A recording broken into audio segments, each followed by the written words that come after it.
మేలు నొందుచు అనేక దినాలు బ్రతకాలని ఉన్నా దేవుడు కొన్ని విషయాలు మనతో మాట్లాడుతున్నాడు. ఏంటి అనంటే, చెడ్డ మాటలు పలకకుండా నీ నాలుకను, కపటమైన మాటలు పలకకుండా నీ పెదవులను కాచుకొనుము. మన నోటి గురించి దేవుడు ఇక్కడ మాట్లాడుతున్నాడు. నాకు నోరుంది కదా, నా నా లైఫ్ నా ఇష్టం, నా మనసుకు నచ్చినట్టుగా నేను మాట్లాడతాను, నేను చేస్తాను అని చెప్పేసి నన్ను అనుకోవటానికి లేదు. దేవుడు చెప్తున్నాడు, నీ నోటి నుండి చెడ్డ మాటలు రావటానికి వీల్లేదు. నీ పెదవులను కాపాడుకోవాలంటే మన పెదవుల్ని ఇలాగా కపటమైన మాటలు పలకకుండా. చాలా మంది ఈజీగా మరి బూతు మాటలు మాట్లాడుతూ ఉంటారు, అబద్ధాలు చెప్తూ ఉంటారు, ఉన్నది లేనట్టుగా లేనిది ఉన్నట్టుగా వ్యర్థమైన మాటలు మాట్లాడుతూ ఉంటారు. మనకి నచ్చిన వారి మీద అబద్ధ సాక్ష్యాలు చెప్పడానికి ఈజీగా మన నోరుని తెరుస్తాము. అది దేవుని దృష్టిలో ఎంతో ఎంతో తప్పు. వాక్యం సెలవిస్తుంది కదా, అబద్ధములాడి పెదవులు యెహోవాకు హేయములు, యథార్థవంతులు ఆయనకి ఇష్టలు. కాబట్టి నోటి నుండి వ్యర్థమైన మాటలు రాకుండా మన హృదయాన్ని, మనం నోటిని భద్రంగా కాపాడుకోవాలి. ఇంకేం చేయాలి అని అంటే, కీడు చేయటం మాని మేలు చేయము.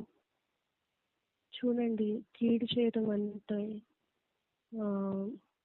అన్యాయంగా మాట్లాడడం కానీ, ఎవరి మీదైనా మనం పగలు కానీ ద్వేషం కానీ ఇలాంటివి పెట్టుకున్నప్పుడు వారికి వ్యతిరేకమైన ఆలోచనలు కానీ, వాళ్ళకి ఎలా అయినా సరే వాళ్ళు బాధపడాలి, వాళ్ళు ఏడిపించాలి అని చెప్పేసి చాలా పన్నాలు పన్నుతూ ఉంటారు. అది చాలా దేవుని దృష్టిలో హేయమైనది. దేవునికి మనం ఎప్పుడు కూడా మేలు చేయలే కానీ ఎవరికి కూడా కీడు చేయకూడదు.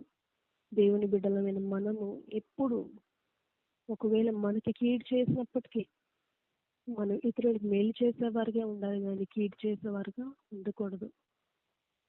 దేవుని పిల్లలుగా మనం పిలవబడాలి అని అంటే మరి దేవుడు మనకు సెలవిస్తుంది ఏంటంటే, సమాధానం వెతికి దాన్ని వెంటాడము.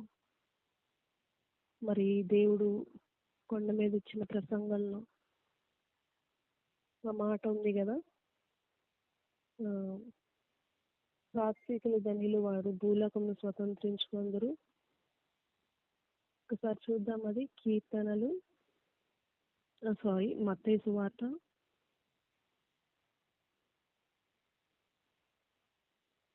దయచేసి మీ బైబిల్స్ ఓపెన్ చేయండి అమ్మా. మత్తయి సువార్త 5వ అధ్యాయం 9వ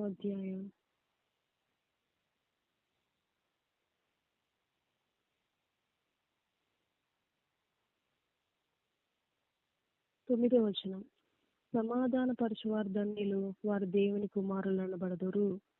చూసారా, మనం దేవుని కుమార్తెలు అలా పిలువబడటానికి దేవుడిస్తున్న అవకాశం ఏంటంటే సమాధానం. ఎవరితో సమాధానము?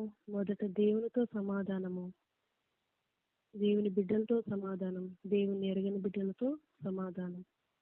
ఎప్పుడు కూడా దయను, సత్యమును, సమాధానము ఎప్పుడు మనం విడిచిపెట్టకూడదు. దేవుడు చెప్తున్నాడు, మేలు నొందుచు అనేక దినం బ్రతుకోరాలంటే మన మాటలను, మన పెదవులను, మన నాలుకను భద్రంగా కాపాడుకోవాలి. కీడు చేయటం మాని మేలు చేయండి, సమాధానం వెతికి దాన్ని వెంటాడము. అప్పుడు దేవుని యొక్క ఆశీర్వాదాలు మనం చూస్తాం. ఇవన్నీ కూడా ఎలాగ నేను చేయాలి, ఎలా ఉండాలి అని అంటే, పిల్లలారా మీరు వచ్చిన మాట వినుడి, యెహోవా యందలి భయభక్తులు మీకు నేర్పదను.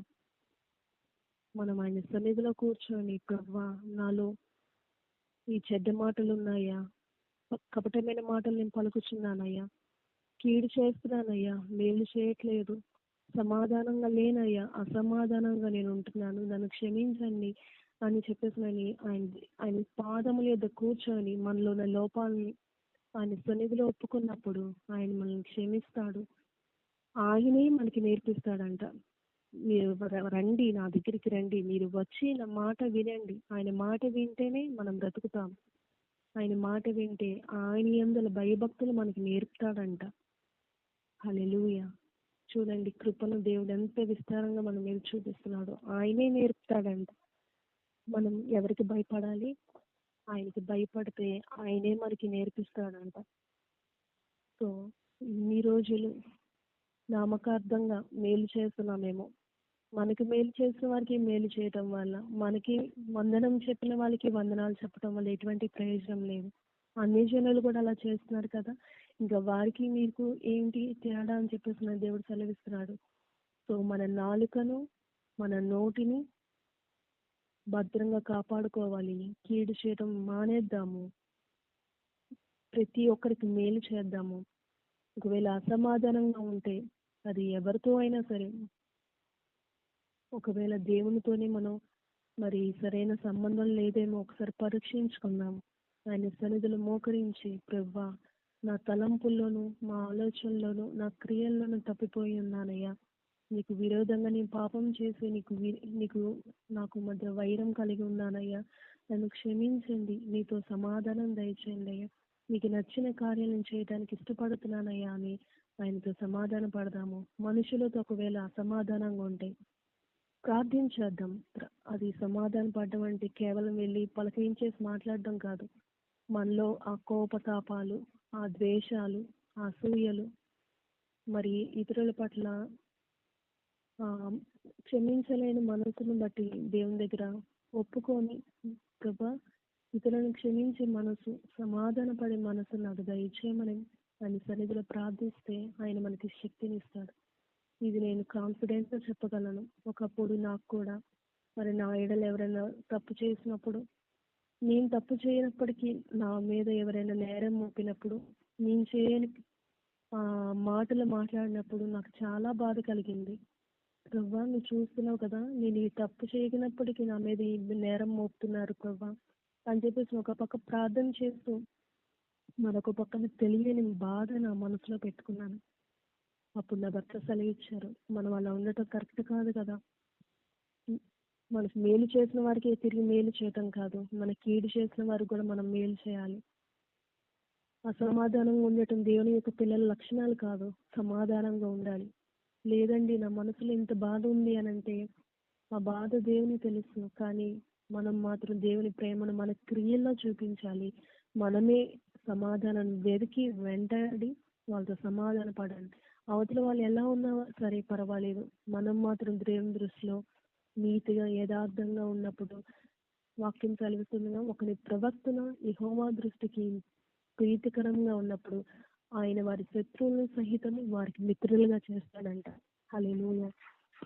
సో మన ప్రవర్తన దేవుని దృష్టికి నీతిగా ఉంటే మన శత్రువులు సహా మిత్రులుగా చేస్తారు.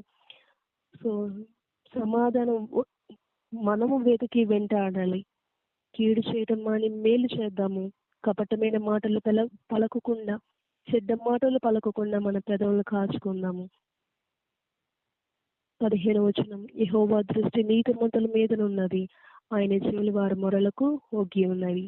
మన ప్రార్థనకి జవాబు వెంటనే రావాలి అనంటే ఆయన దృష్టికి మనం నీతిమంతులుగా ఉంటే ఆయన చెవులకు మన మొరలు ఆలకిస్తాడంట. సో మన ప్రార్థన జవాబు రావాలి అనంటే ఆయన దృష్టికి నీతిమంతులుగా ఉందాము. సమాధానం వెతుకుదాము. మన నోటిని భద్రంగా కాపాడుకుందాము. ఇటు కృప